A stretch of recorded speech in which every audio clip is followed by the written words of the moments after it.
Saya tidak titip satu pun pejabat, saya tidak titip. Benar, Kapolri?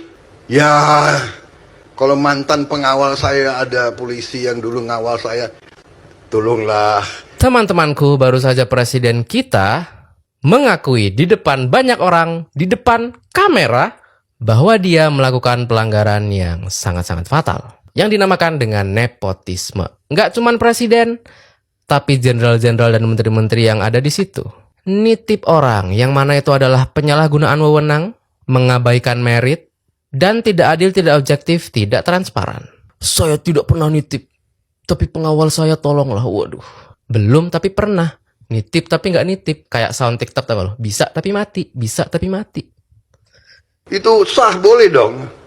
Saya titip. Boleh dong, ya nggak boleh. Aduh, astaga, orang kaya.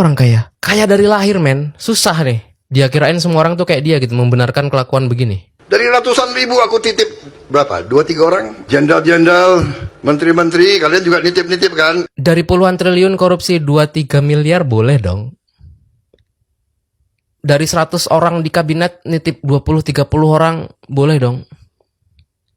Pantesan gampang banget nitipin anak dari wapres ya. Maksudnya, ya kita tahu selama ini Gibran adalah nepo baby. Tapi kan baru kali ini ya, real confession di depan kamera bahwa begini-gini tuh normal gitu bagi dia. Yang bagi kita, orang waras, itu adalah pelanggaran berat. Tapi bagi dia adalah, it's just a normal day aja gitu.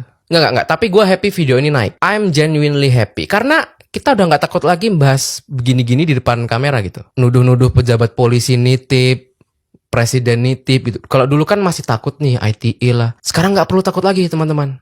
Karena orangnya sudah ngaku sendiri.